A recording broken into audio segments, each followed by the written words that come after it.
जी महाराज की जय। जय भीम, जय भीम, जय भारत। जो बोले सो निर्भय। श्री गुरु रविदास महाराज की जय।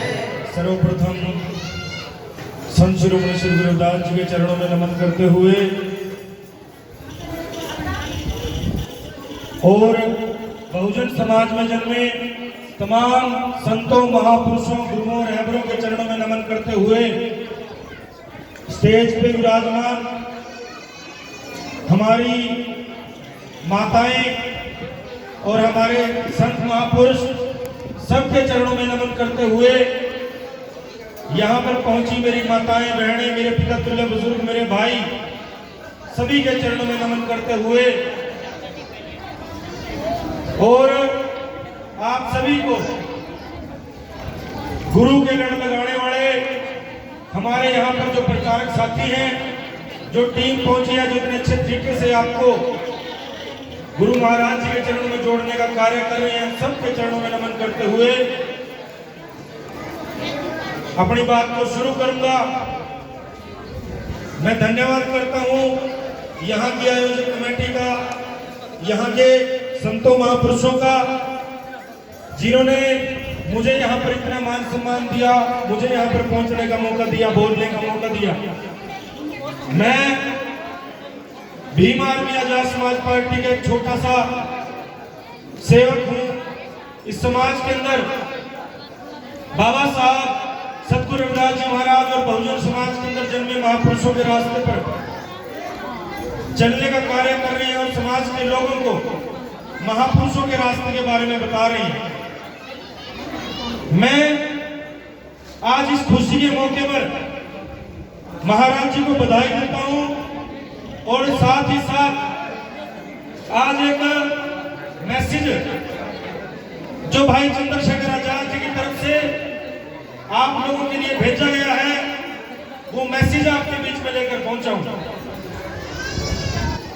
आज इस देश के अंदर पहले तो मेरी माताएं, बहनें, मैं सिर्फ 2 मिनट के लिए आपके बीच में अपनी बात रखूंगा, क्योंकि हमारे पास एक हमारे किसी साथी के पिता की मृत्यु हो गई है, वहां पर जाना है, तो इसलिए जल्दी जाना पड़ेगा। आप सिर्फ 2 मिनट के लिए हमारी बात को सुन लीजिए। आज इस देश के अंदर एक हमारा ऐसा भाई है जो आपके बीच से गया, आपके बीच से उस व्यक्ति ने संघर्ष किया और वो लड़ाई लड़कर आज पार्लियामेंट के अंदर पहुंचा। उसने आपके लिए एक मैसेज भेजा है, एक संदेश भेजा है। वो संदेश क्या है? मेरी माताओं, बहनों, मेरे पिता तुल्य बुजुर्गों, आज हमारे पास, हमारे समाज के पास किसी प्रकार की सुख सुविधाएं या शिक्षा का अधिकार, जो तमाम अधिकार हमें जो मिले हैं, वो बाबा साहब अम्बेडकर के कारण मिले थे, सतगुरु रविदास जी महाराज की कृपा के कारण मिले थे। ये सच्चाई है कि झूठ कह रहा हूं? ये सच है ना बात? ये सारे अधिकार, चाहे वो शिक्षा का हो, स्कूल जाने का, कॉलेज जाने का, यूनिवर्सिटी जाने का, सरकारी नौकरी लगने का, जमीन रखने का, जमीन खरीदने का, मेरी माताओं, बहनों को अच्छी की जिंदगी जीने का, पैर की जुल्फी से सिर का ताज बढ़ाने का, ये तमाम अधिकार बाबा साहब अम्बेडकर ने दिए। बाबा साहब अम्बेडकर के संविधान के कारण हमें ये मिले। लेकिन मेरी माताओं, बहनों, मेरे पिता तुल्य बुजुर्गों, आज इस देश के अंदर कुछ ताकतें हैं, शरारती लोग हैं, कुछ मनुवादी लोग हैं, जो संविधान को नष्ट करने का काम कर रहे हैं, जो हमारे सतगुरु रविदास जी महाराज के जो इतिहास को खत्म करने का काम कर रही है। जैसे तुगलकाबाद मंदिर को गिराया गया, जैसे जो उसके अंदर सिलेबस के अंदर गुरु रविदास जी का जो पाठ था उसको हटा दिया गया, ऐसे ऐसे करके ये तमाम तरीकों से सतगुरु रविदास जी महाराज के इतिहास को खत्म करने का काम कर रहे हैं। बाबा साहब अम्बेडकर के बनाए हुए संविधान को खत्म करने का काम कर रहे हैं। मैं आज आपको एक बात कहना चाहूंगा। आज भाई चंद्रशेखर आजाद जी ने आप लोगों के लिए एक मैसेज दिया है कि मेरी माताएं, मेरी बहनें और मेरे पिता तुल्य बुजुर्गों को एक संदेश देना कि मेरे समाज के लोगों, आज हमारे पास खोने को कुछ नहीं है, हमारे पास खोने को कुछ नहीं है, लेकिन पाने को बहुत कुछ है।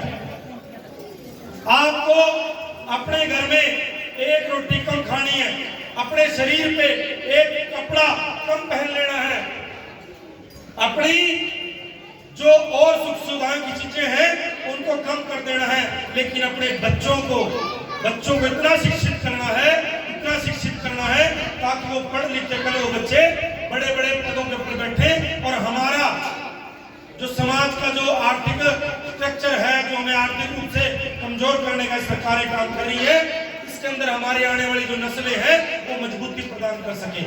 ये तभी होगा जब आप लोगों के बच्चे शिक्षित हो पाएंगे, जब आप लोगों के बच्चे पढ़ पाएंगे। लेकिन मेरी माताएं बहनें, हमें जानकर यह हैरानी होती है कि जब हम देखते हैं कि हमारी माताएं बहनें हमारे बच्चों को सरकारी स्कूलों की तरफ भेज देते हैं, उनकी शिक्षा की तरफ कोई ध्यान नहीं है। जब बच्चे सरकारी स्कूल से पढ़ के आते हैं, उनको ये नहीं पूछा जाता कि बच्चे क्या पढ़ के आया, क्या नहीं पढ़ के आया। माताएं बहनें सिर्फ उनको ये पूछती हैं कि बेटे आज स्कूल में खाने को क्या मिला था, आपको दलिया मिला था, खिचड़ी मिली थी, गुलगुले मिले थे या पूरियां मिली थी, क्या मिला था आपको। माताएं बहनें सिर्फ यही पूछने का काम करती हैं।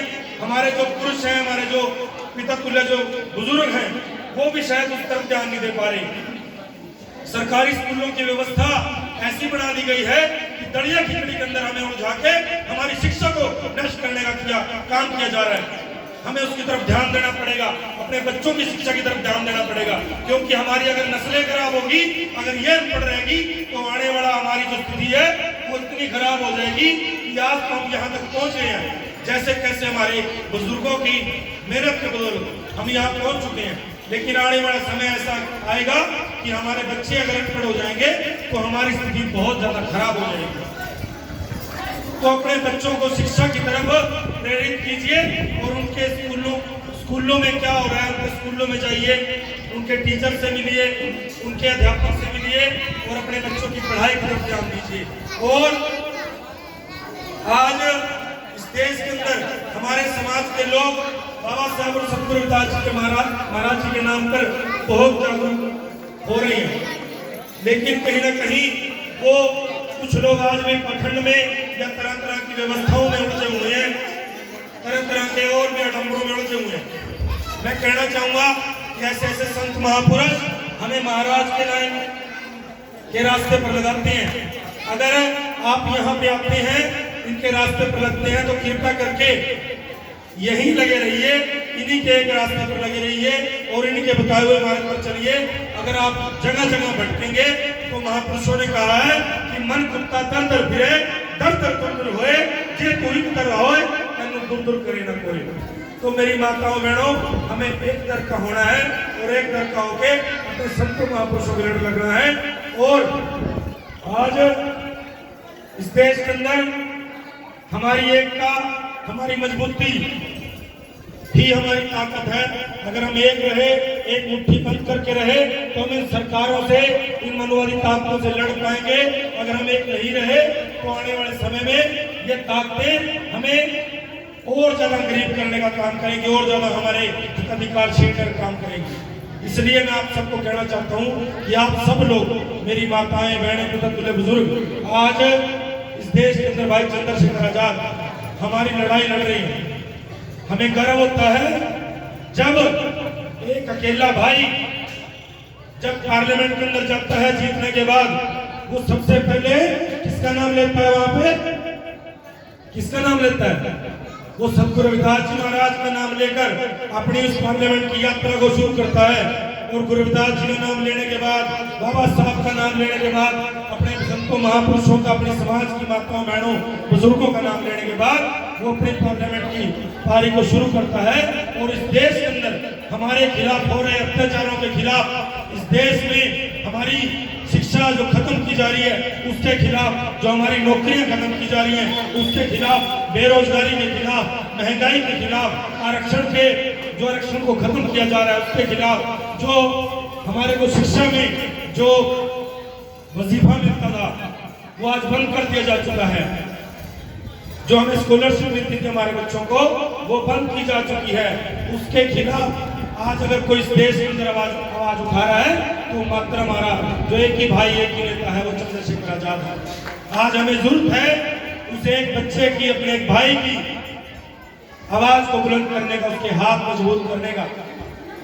आज आप सभी के बीच में आकर मैं अपने आप को सौभाग्यशाली महसूस करता हूं और धन्यवाद करता हूं यहाँ के पूरी मैनेजमेंट कमेटी का, महापुरुषों का और स्टेज पर बैठे हमारे संतों महापुरुषों का, जिन्होंने मुझे आशीर्वाद दिया।